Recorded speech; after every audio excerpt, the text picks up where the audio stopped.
Welcome to another episode of Just More Fix. This is James. With me in this episode is Lacey. Hey. You can find us online at justformorefix.com or on Twitter at justformorefix. If you like us, you can support us on Patreon, and you can give us a rating and review at iTunes or wherever you find us at. In this episode, we're going to talk about using creatures to improve your fantasy gaming. And now, it's time to get our gaming fix.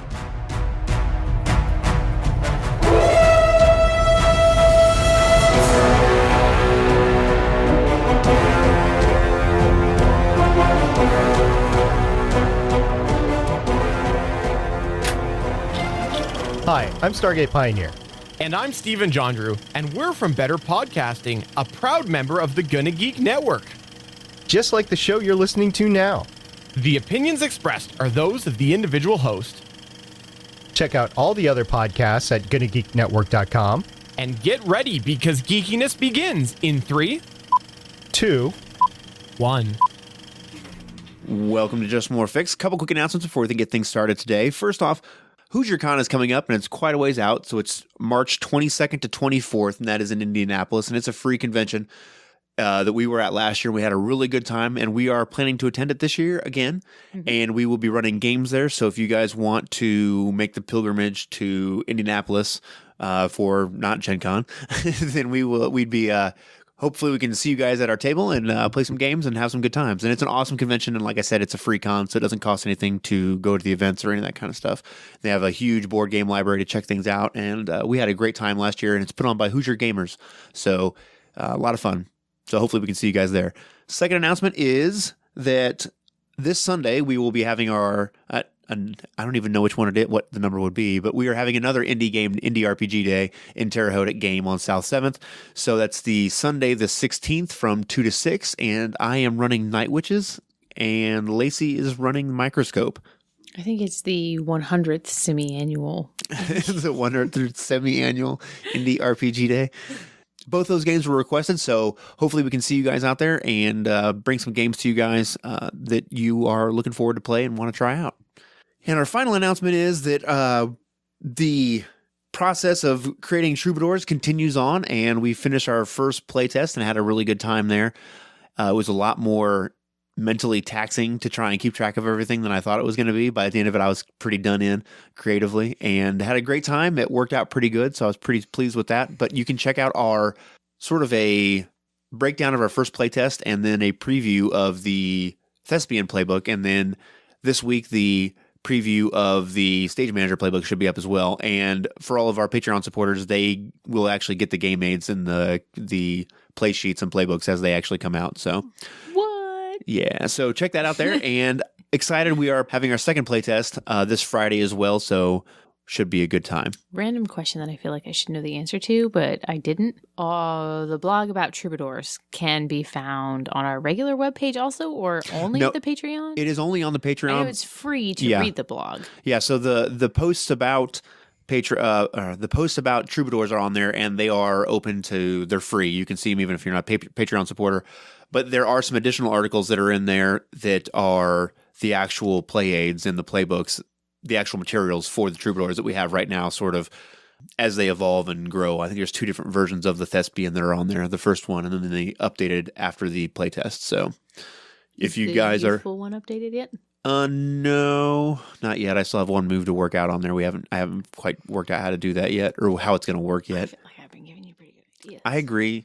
I just have to get it on the paper, and I've stayed away from it for a little while because I was like... obsessive and weird.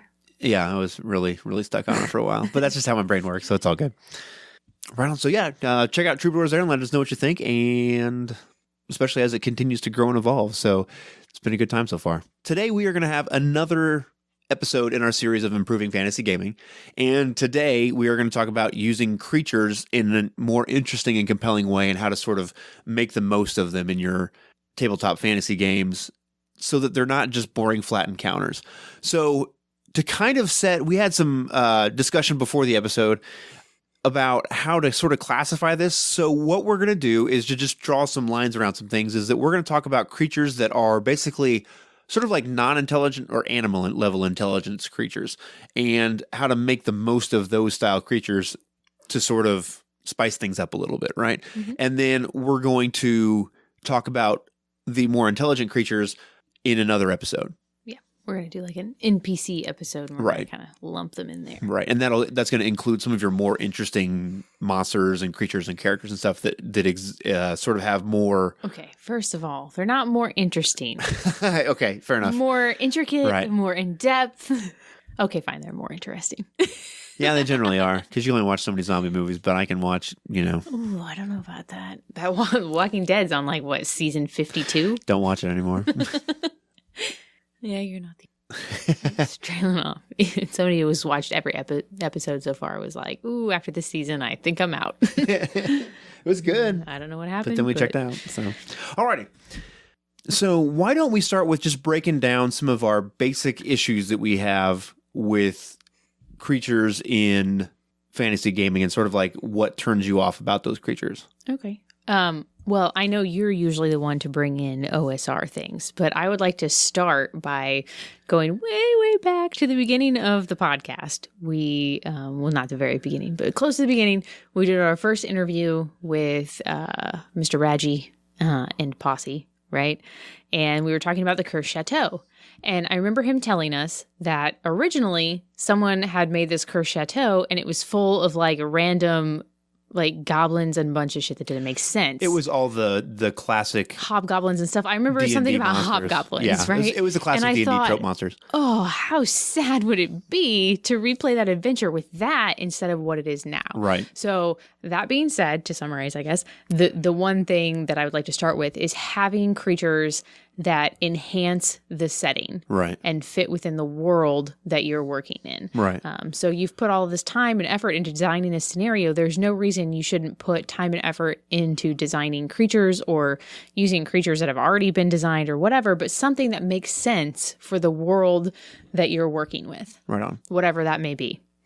So one of my biggest pet peeves about sort of like your animalistic creatures, is that there's no self-preservation in them at all, which is just 100% not true in the natural world, right? So these creatures that are out there, they live, they breed, they die, and if they were just sort of reckless, then either the world is full of honey badgers or that creature would go extinct, right? Like a mongoose. Right. So I guess if you have your creature set up to be this sort of reckless machine of destruction, then fair enough, that's fine. Then it shouldn't have any self-preservation instincts. But every other creature probably should. And at the same time, when you play games, almost all the creatures you run into don't have any sense of self-preservation anyway.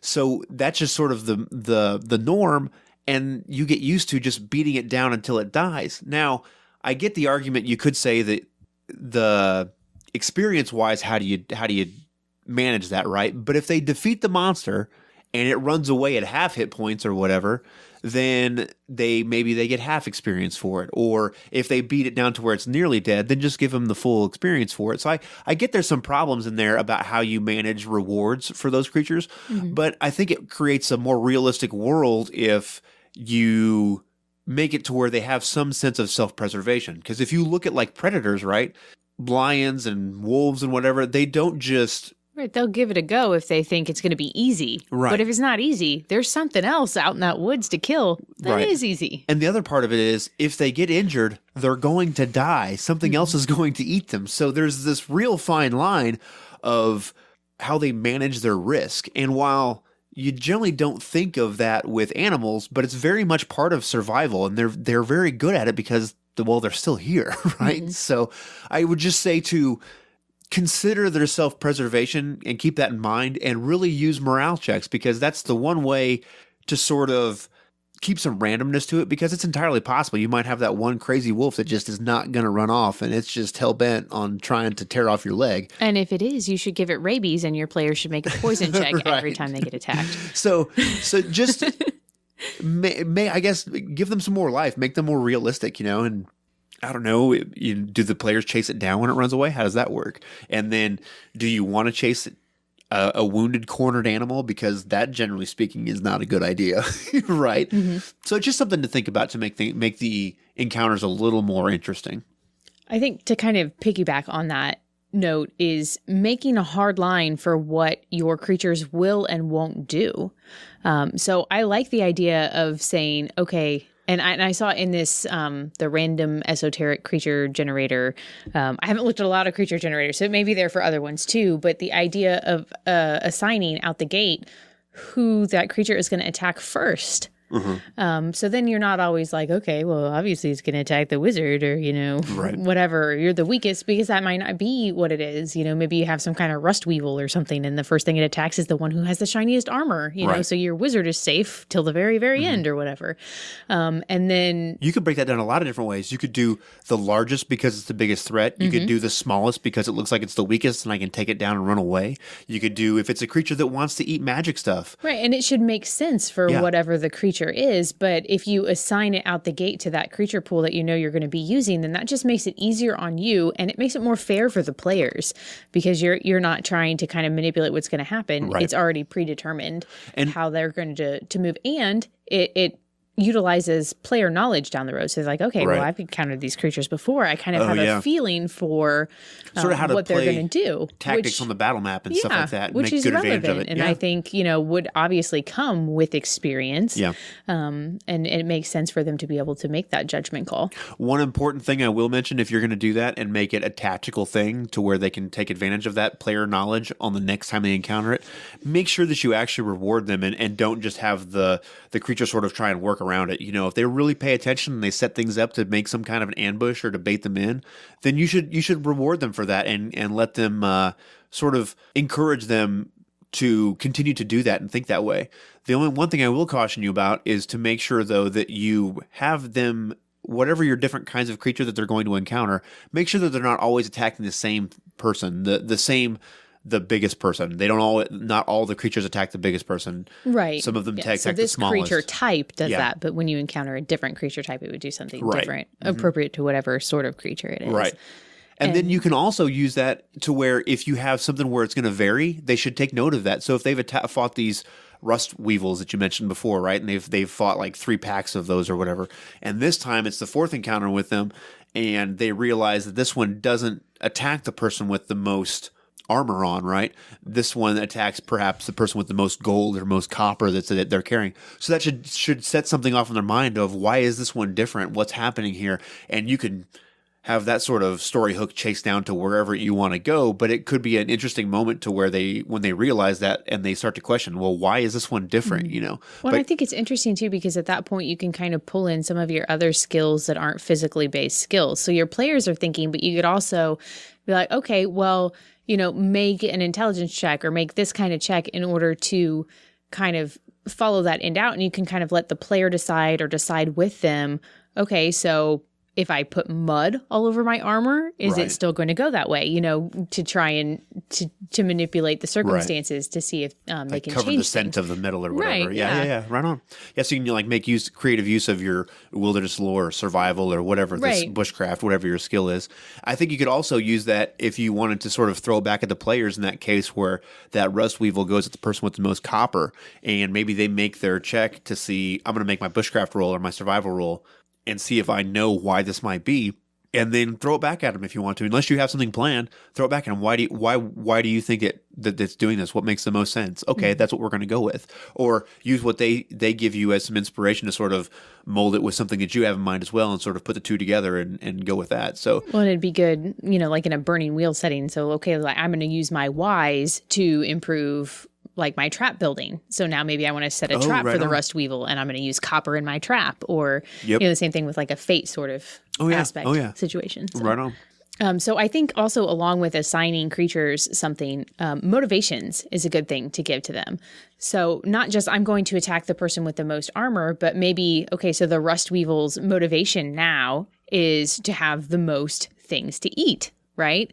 But maybe it's a combination of things. So it's not just attacking the person with the most armor, but now maybe it's sneaking into your camp at night and trying to like steal coins or something, or whatever it is. Just devouring the armor when people sleep. Right.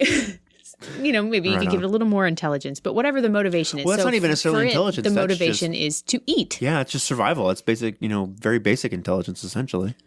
And, Just crafty. that follows once we go to more evolved creatures and NPCs too with the motivation. But it can be something simple. I mean, you have your hierarchy of needs, right? And at the bottom is food, shelter, reproduction, you know, those kinds of basic needs. Right. Well, I think, though, that leads into something else. Like, motivations are something we generally talk about with more intelligent creatures or NPCs, right? But I think that you can talk about motivations with these animal-like intelligences sort of like in a different way. Just because they're not capable of, like, giant societies or something doesn't mean that they're not crafty, right? So they want to eat, and that's their primary motivation. But it doesn't mean they just hard charge towards the food. They've survived for a reason. So maybe they're sneaky. Maybe they, you know, set things up to where they can get you to drop something or whatever it is. There's lots of different reasons for them to be crafty and get rewarded and get fed and survive. And I personally don't see any reason you couldn't pull something out of the monster manual and give it a specific adaptation for whatever setting that you've created.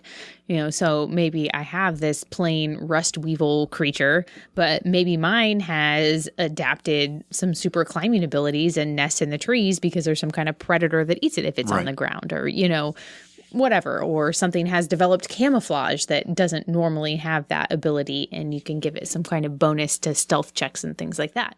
Along with all this animal intelligence stuff, right? A lot of animals, when they attack things, it's because there's only really a couple reasons. One is for food, which is probably the most common, like predatory stuff, or to protect themselves or to protect their young, right? So in the case of in the case of like predatory behavior, almost every time it's ambush style stuff, right? So this lion is laying in wait while the gazelle walk by and they pick the one that it wants and then boom, it charges, right? So generally speaking, the creatures will wait where it is the most advantageous for them to sort of survive and get what they need and then get away. Whereas if you just sort of have them attacking in ways that don't make sense, which kind of goes back to what you were talking about before about using creatures that make sense. Lions aren't going to ambush you in the swamp, right? So you need to have whatever the creature is there, whether it's an alligator or some other crazy creature that's there, make sense and use smart ambush tactics or whatever their method is in a way that makes sense and is advantageous for the creatures. Mm-hmm. And the ambush thing is true for a lot of large predators, but then you have smaller things that kind of rely on a little bit of cunning that they've not so much like done on purpose, but have adapted over a period of time. So like color is a big thing to like lure creatures in, or smells, things that taste good. Like all those things are something that can lure in smaller animals. And then all of a sudden, oh, wait, which leads me into my creature that I had an idea for that kind of illustrated some of the points that we were talking about. So I was thinking about Veins of the Earth, right? And how... So what is Veins of the Earth? Veins of the Earth is a book. Is it solely by Patrick Stewart? Patrick Stewart wrote it, and Scrap Princess did the artwork for it. And so it is all about basically subterranean gaming. And there's a lot of conversation in there about the creatures that live below ground. And there are some important questions that are asked about, okay, so how is this creature eating? You know, how is this creature moving around? Like, it's dark. What has this creature adapted in order to be able to survive in that kind of setting, which I thought was really interesting. And, you know, they give several examples of creatures that have come along. So I was thinking about the anglerfish. Oh, that's... And so you have this super... He's wicked cool. Why is my phone making... Is there one in there? Oh... I totally figured there would be, but I haven't actually read the whole book. I really want to use this. I knew there was like a whale and stuff, but I was like, okay, so basically the anglerfish has this light, right? And under the water, it's luring creatures to it because it has this light where there is no other light. So they get entranced. But the same thing could be said for adventurers, right? So you're in the cave, maybe you've run out of a light source, or maybe you still have one, but you see a light in the distance. Like, the obvious thing that people are going to want to do is go and see what this light is. And then, you know, you have this giant creature with giant teeth. Well, your cave is all full of stalactites and stalagmites anyway.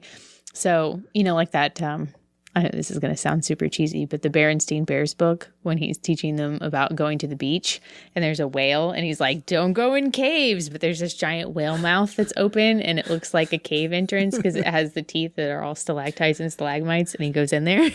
Okay. And it's a whale mouth. Anyway, so like that, but with an anglerfish. Right on. Point being, teeth could look like rock formations very easily, especially from the distance and with poor lighting.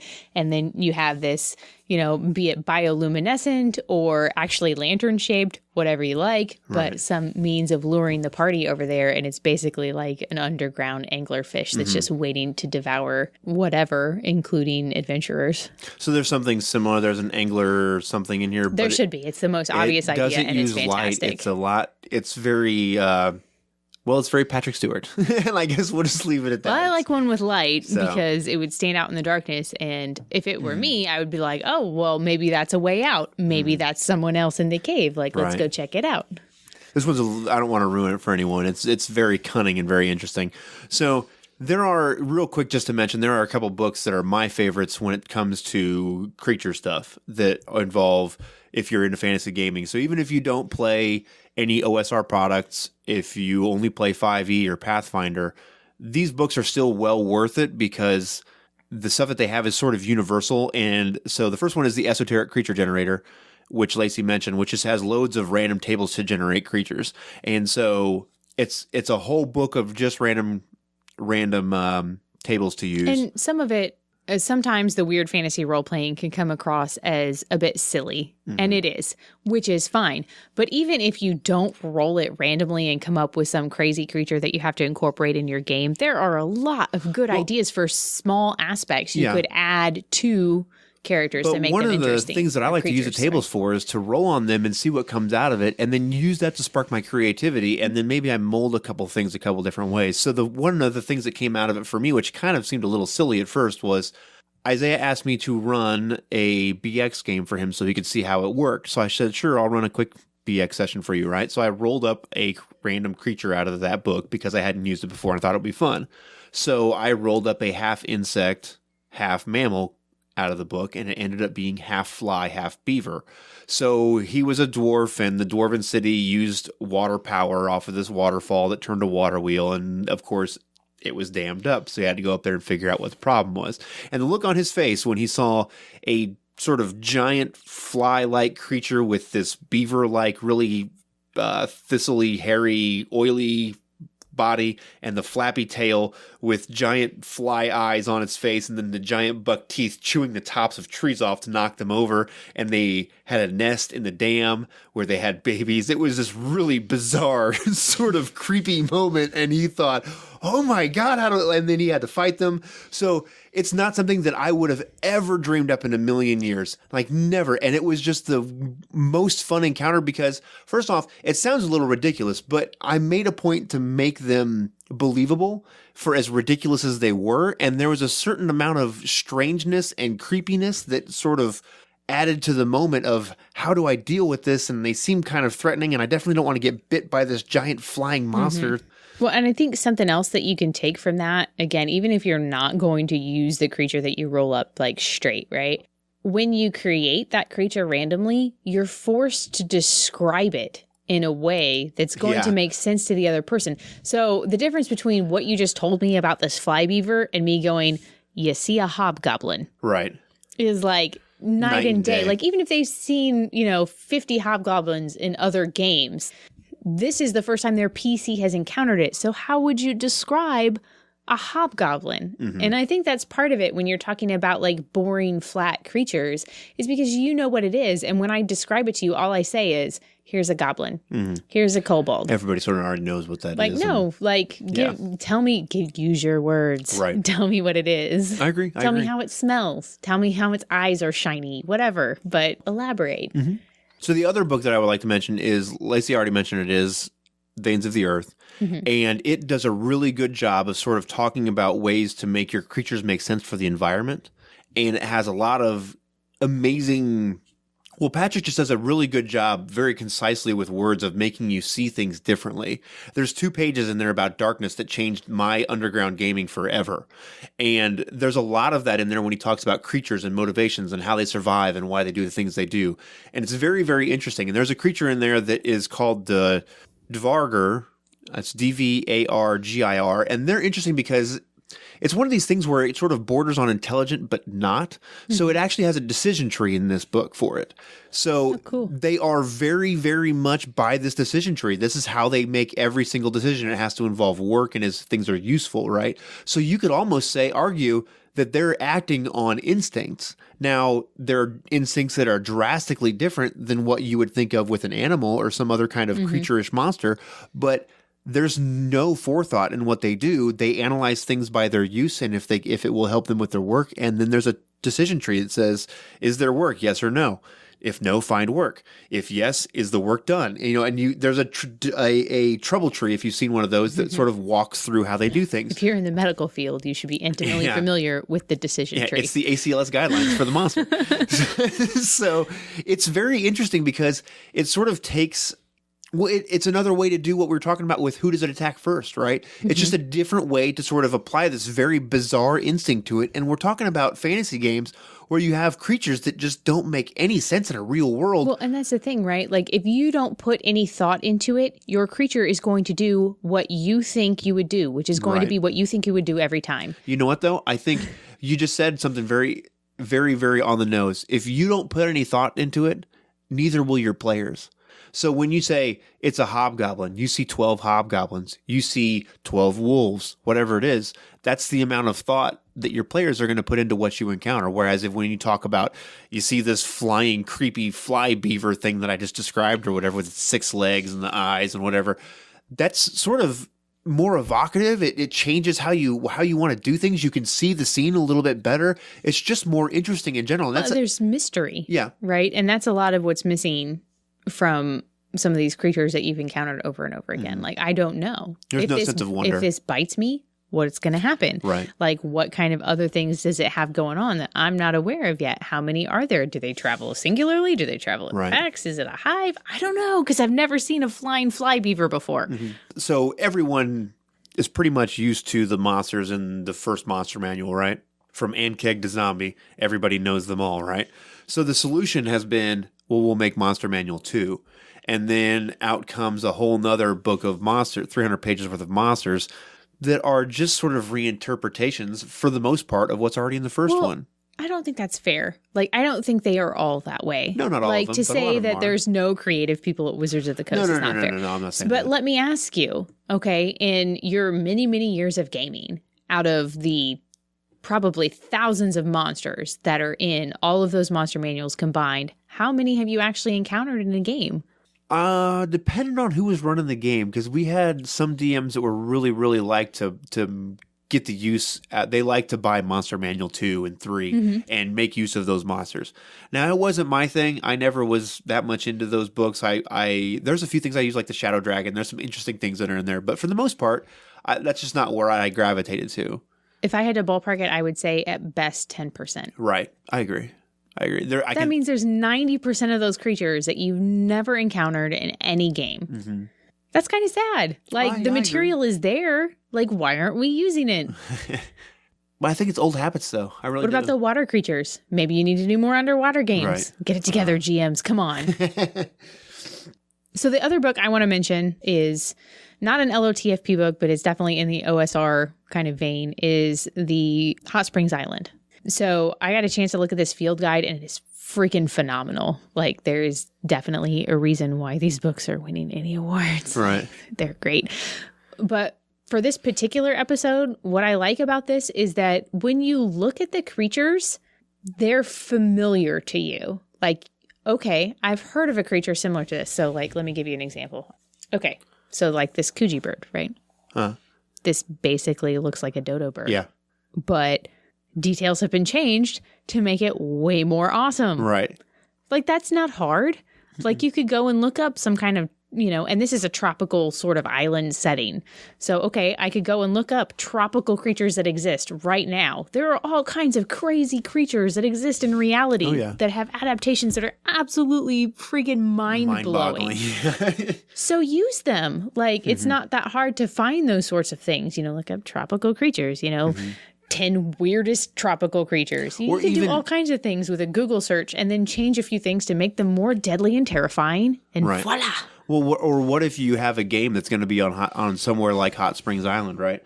So this tropical island paradise for someone.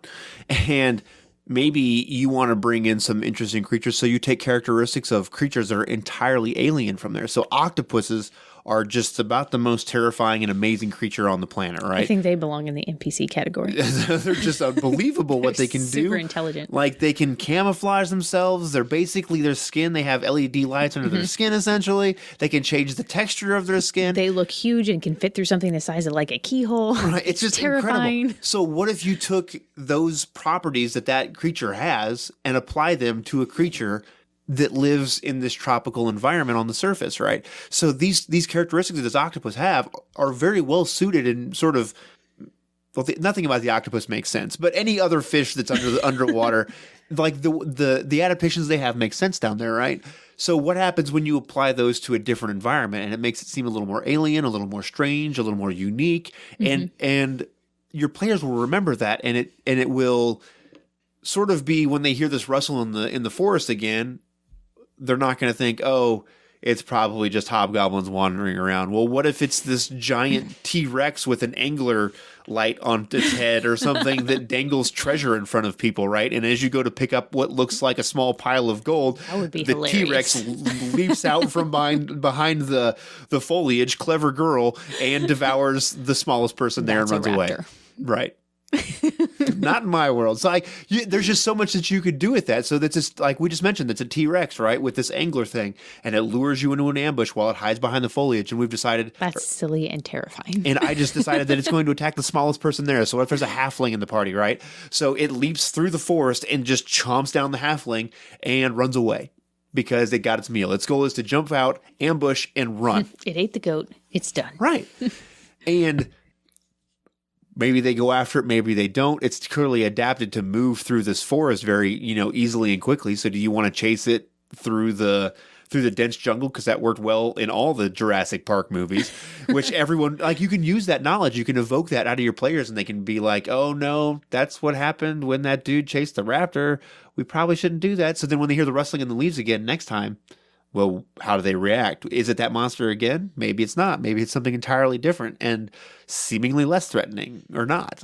I'm going to take another small moment to talk about this field guide again, because we had the conversation before the official podcast started about plants, right? And whether or not plants count as creatures. And then I said, okay, well, what about if the plant can eat you? Like, what if it's like the Venus flytrap of, halfling eating plants? And this is full of deadly and dangerous plants. So even if you want to run a complete adventure with nothing but creatures that are plants that kill you, I am all for it. And that is totally awesome. If you want to give it very little credence, but just consider for a second if some of your creatures could be deadly plants. Well, this goes back to what we were talking about before about looking at other animals and stuff like that. And there is this or fungi, this vase plant that smells like rotting flesh. Yeah, there's the pitcher plant, and it lures rats, like something the size of a rat, to it. And because it smells like rotting meat, the rat crawls down inside. How terrifying would it be if you had a giant pitcher plant that ate goblins? It lured them with the smell of rotting meat. It's basically the exact same thing, but bigger. Right. So there's lots of potential there. And a lot of people don't think of, when you walk past a tree, well, maybe tree's a bad example because we're used to trees, right? Mm-hmm. But when you walk past some whatever kudzu style plant, right, it's like viney and everywhere. Right. It seems pretty non-threatening, right? But it might not be. Right. So just consider it. That's all I'm saying. Just consider it. If it's an attacking Christmas tree like Doctor Who, I'm also okay with that. All right. So do you have anything else to mention? I've got one last thing to hit on, but... We kind of mentioned using treasure in previous episodes, and that's more NPC related, but I feel like it could still be relevant at this level. This is where too. I was going to go, and, Okay. and hear me out for a minute, okay? One of my favorite things about creature-y style monsters, right, is wolves don't have treasure. Bullets don't have treasure. But crows do. Rust monsters, no treasure, right? They're there to eat you because they're hungry. And in a game sometimes where you have this very definite power creep that can happen because as they fight more and more powerful creatures, they get more and more magical weapons and all this kind of stuff. And the game can start to get away from you, right? So one of the ways to sort of slow that down and control it a little bit is to just use these style of creatures because the Angler Rex doesn't have a treasure trove, right? He doesn't have any use for that, so he just eats people. And while he might be very hard to deal with and kill and would be a high challenge rating and all this, there's no treasure that comes along with that. So you can sort of try and slow down that power creep that can happen with the +5 sword and the magic rod and all that kind of stuff. At the same time, you don't want to do it too much because then you're not rewarding your players for different stuff unless it's part of the world they're in. So if they go to Hot Springs Island, there's lots of creatures there that don't hoard treasure. So that comes with the territory. Well, that's an interesting thing though, because a lot of the creatures are treasure. Yeah. Like they're coveted items Right. elsewhere, like magical components or what have you. And that's something that we haven't mentioned at all. So there's lots of monsters that die and parts of their body can be harvested for spell components, or right, what have you. potion stuff or whatever it is.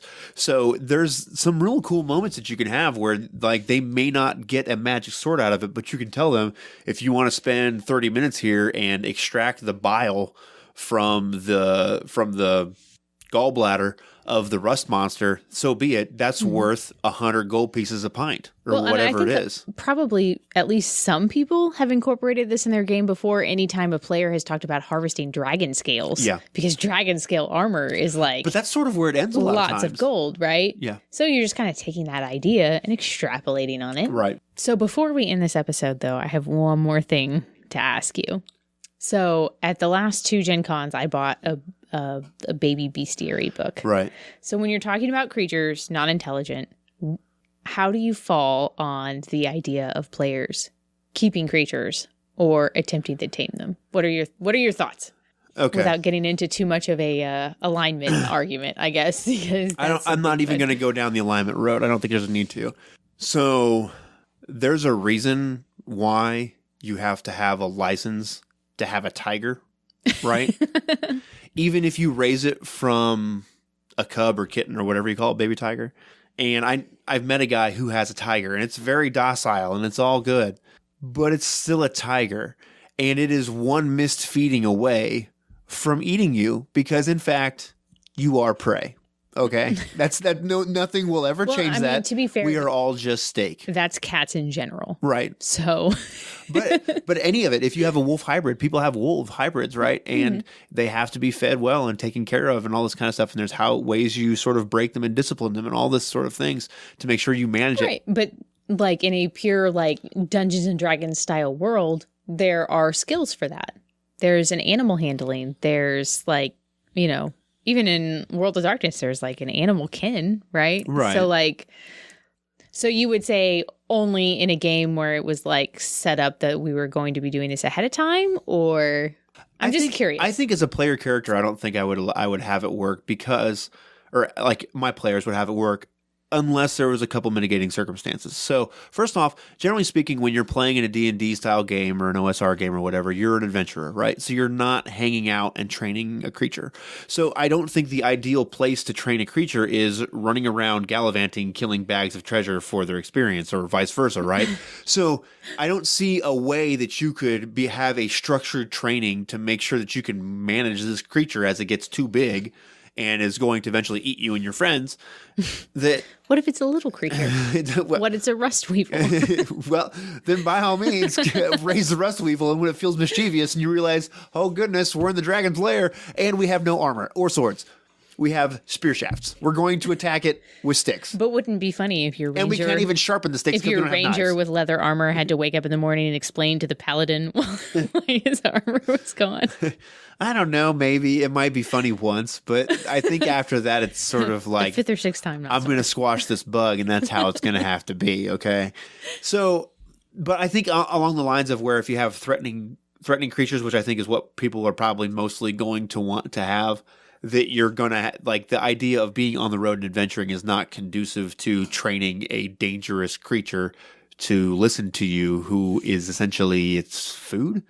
And then if you had a game where it was a city-based game and they had you spent time in the sessions to say, I'm going to go train my whatever it is, then I think I could be okay with it. But I would be very reluctant to have it, like it would have to be a huge ongoing thing, because you don't train something like that overnight or over a month. It's over years, right? With that one caveat, I suppose I would let it happen. But I had to bring it up since we were here.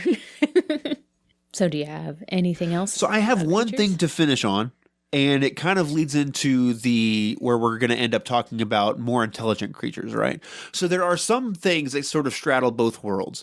And what? I was just going to say something we haven't mentioned yet is hive mind creatures. Oh, yeah. And that's kind of like the worms thing that we set up, and it's something that I don't think is used enough. There's a lot of one-on-one creature battle, but when and that's part of like setting its motivation and who it attacks first and that kind of thing. So it's more of like thought of the larger self versus thought of individual it's preservation. Like a non-human intelligence, you know? No, I don't think that you have to think about it like that. I think that if you change its motivation from utilitarian, to a utilitarian motivation, then it makes sense, because now I'm no longer focused on my own preservation. I'm focused on what's best for the whole of our society. That's what I'm saying. That's what I was trying to say, is that those motivations are sort of very non-human, in that we're very like we make sacrifices for the group and all that, but not in the same way. And when you see larger creatures, that's usually the case, which is why I think it would be really cool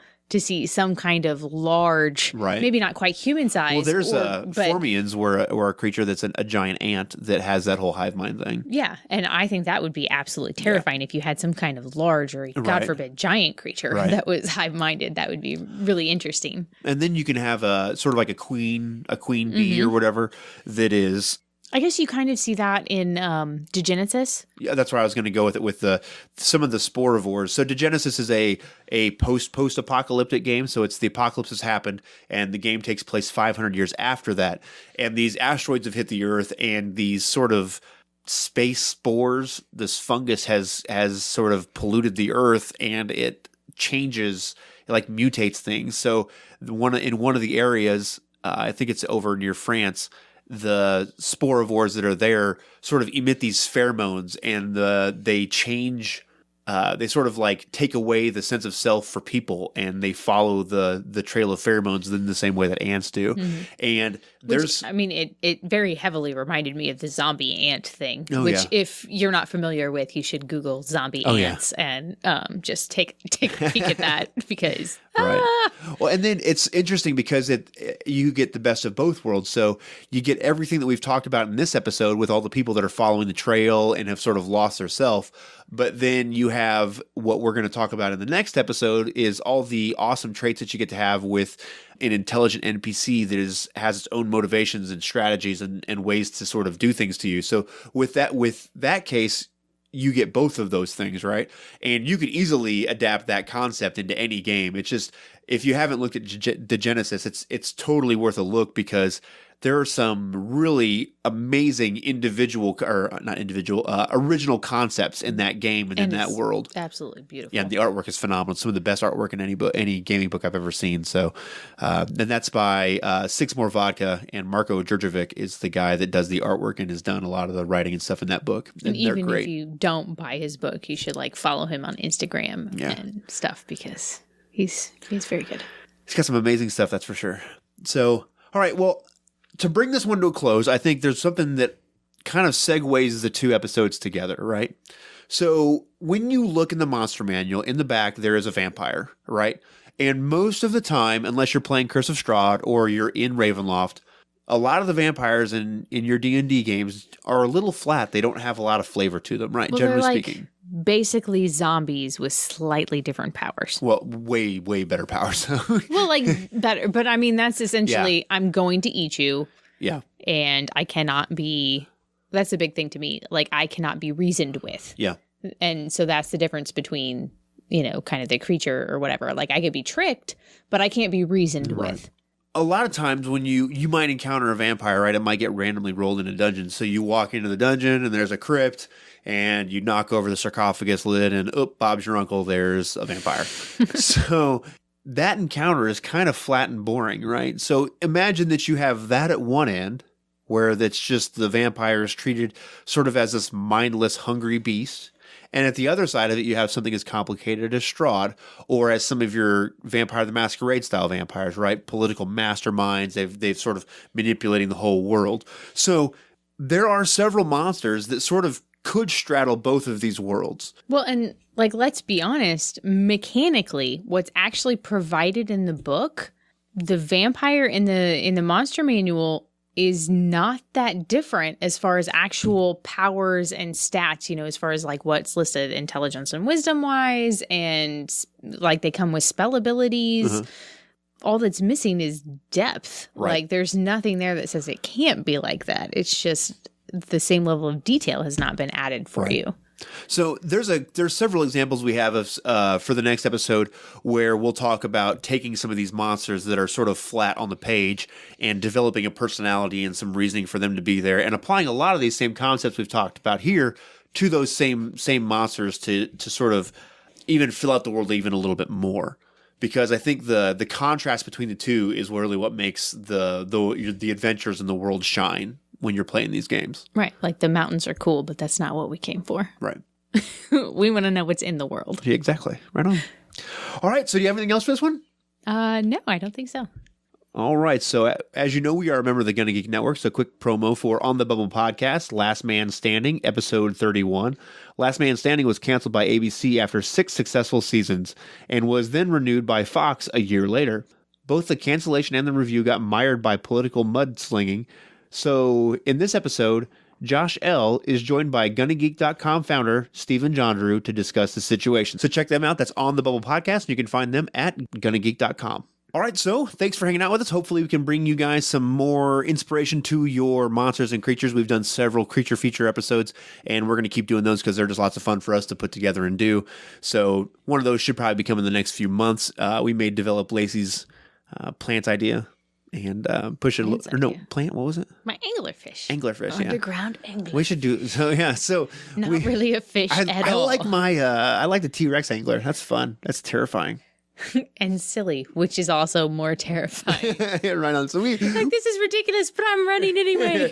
So we may do a creature feature on the Angler Rex. That's what I'm going to name him from now on. So Anglersaurus. Anglersaurus. No, Angler Rex. Anglosaurus Rex. We'll come up with a better name between here and there. So hopefully you guys can find some things to use to improve your fantasy gaming. As always, you can find us at justformorefix.com. You can support us at Patreon, where you can find all of our raw audio feeds, our pre-show and post-shows, as well as all of the play materials as they come out, and we play test them for Troubadours. And I suppose we will see you guys next week.